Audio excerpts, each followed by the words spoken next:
नमस्कार दोस्तों, आपका अपने YouTube चैनल जी के स्टडी पॉइंट में आपका स्वागत है। अगर आप यूपीटीजीटी पीजीटी इतिहास विषय की तैयारी फ्री में करना चाहते हैं तो आप मेरे चैनल को जरूर से जरूर सब्सक्राइब करें, क्योंकि आपको मेरे चैनल के द्वारा यूपीटीजीटी पीजीटी इतिहास विषय की तैयारी फ्री में वह भी पूरा सिलेबस के अनुसार चैप्टर वाइज करवाई जाएगी।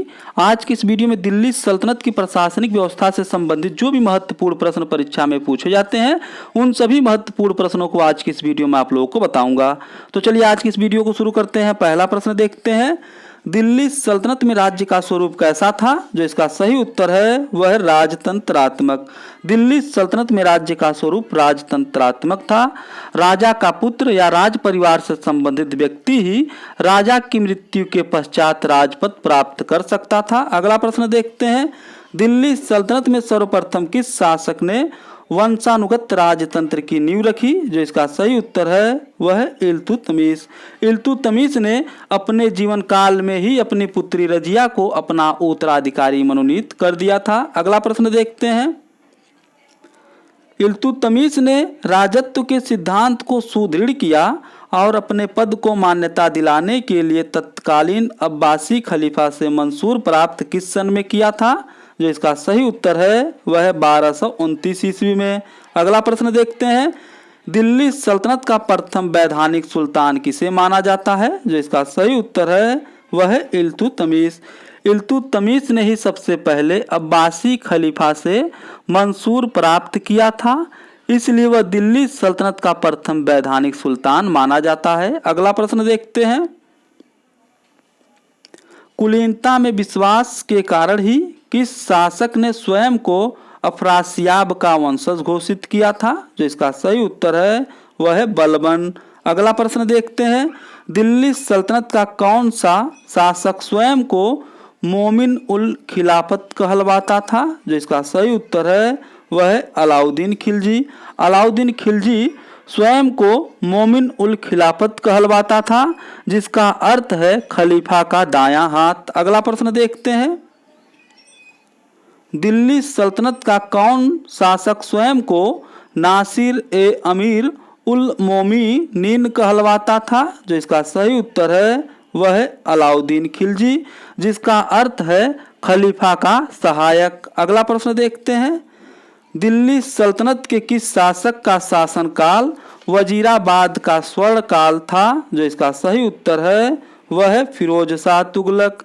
फिरोज शाह तुगलक का शासनकाल अमीरों के लिए स्वर्ण काल था, क्योंकि उसने अमीरों के साथ तुष्टीकरण की नीति अपनाई थी। अगला प्रश्न देखते हैं, दिल्ली सल्तनत के किस शासक को खलीफा का नायाब का उपनाम से जाना जाता है? जो इसका सही उत्तर है वह है फिरोज शाह तुगलक। अगला प्रश्न देखते हैं, दिल्ली सल्तनत के किस शासक को अकबर के उपनाम से भी जाना जाता है? जो इसका सही उत्तर है वह है फिरोज शाह तुगलक। फिरोज शाह तुगलक को अकबर के उपनाम से भी जाना जाता है। अगला प्रश्न देखते हैं,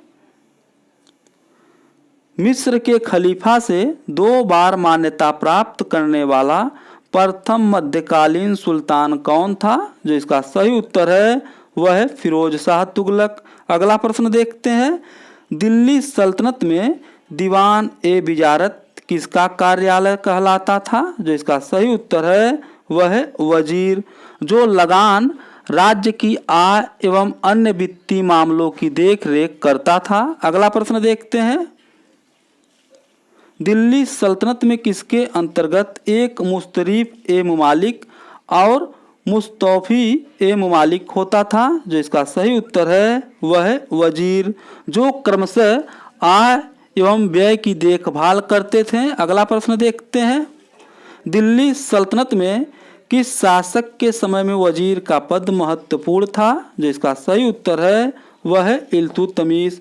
इल्तुतमिश के शासनकाल में वजीर का पद महत्वपूर्ण था।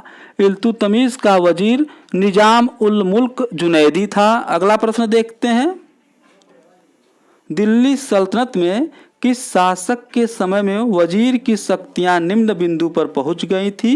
जो इसका सही उत्तर है वह है बलबन। अगला प्रश्न देखते हैं, दिल्ली सल्तनत में किस शासक के समय में वजीर के लिए सैन्य सफलता आवश्यक हो गई? जो इसका सही उत्तर है वह है अलाउद्दीन खिलजी। अगला प्रश्न देखते हैं। दीवान ए आरिज कौन सा विभाग था? जो इसका सही उत्तर है वह है सैन्य विभाग। दीवान ए आरिज सैन्य विभाग था। अगला प्रश्न देखते हैं। दीवान ए आरिज दिल्ली सल्तनत के किस शासक ने इसकी स्थापना की थी? जो इसका सही उत्तर है वह है बलबन। अगला प्रश्न देखते हैं। दीवान ए आरिज विभाग का प्रधान कौन होता था? जो इसका सही उत्तर है वह है आरिज ए मुमालिक। दीवान ए आरिज विभाग का प्रधान आरिज ए मुमालिक होता था। अगला प्रश्न देखते हैं। बलबन ने सर्वप्रथम आरिज ए मालिक के पद पर किसे नियुक्त किया था? जो इसका सही उत्तर है वह है इमादुल मुल्क। अगला प्रश्न देखते हैं। दीवान ए रसालत दिल्ली सल्तनत में किस विभाग से संबंधित था? जो इसका सही उत्तर है वह है विदेश मंत्रालय।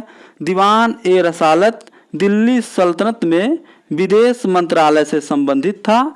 इस विभाग का प्रमुख कार्य विदेशों से बात करना एवं कूटनीतिज्ञ संबंधों को प्रोत्साहन देना था।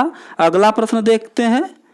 दिल्ली सल्तनत में काजी उल जकात विभाग से संबंधित था। जो इसका सही उत्तर है वह है न्याय विभाग। दिल्ली सल्तनत में काजी उल जकात न्याय विभाग से संबंधित था। काजी उल जकात का प्रमुख काजी ए मुमालिक होता था। यह राजा के बाद मुख्य न्यायाधीश होता था जो न्याय संबंधी कार्य करता था। अगला प्रश्न देखते हैं। दिल्ली सल्तनत में वकील ए दर किस विभाग से संबंधित था? जो इसका सही उत्तर है वह है शाही दरबार। वकील ए दर का प्रमुख कार्य सुल्तान की व्यक्तिगत सेवाओं का प्रबंध करना था। अगला प्रश्न देखते हैं। दिल्ली सल्तनत में दीवान ए सियासत किस विभाग से संबंधित था? जो इसका सही उत्तर है वह है दंड विभाग। इसका निर्माण मोहम्मद बिन तुगलक के द्वारा किया गया था। इस विभाग का प्रमुख कार्य दंड विभाग से था। अगला प्रश्न देखते हैं।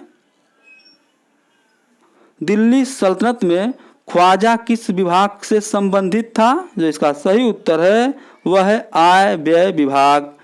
आय व्यय विभाग का गठन बलबन द्वारा किया गया था। इसका प्रमुख कार्य एकता से संबंधित आय व्यय का लेखा जोखा केंद्र सरकार को भेजना था।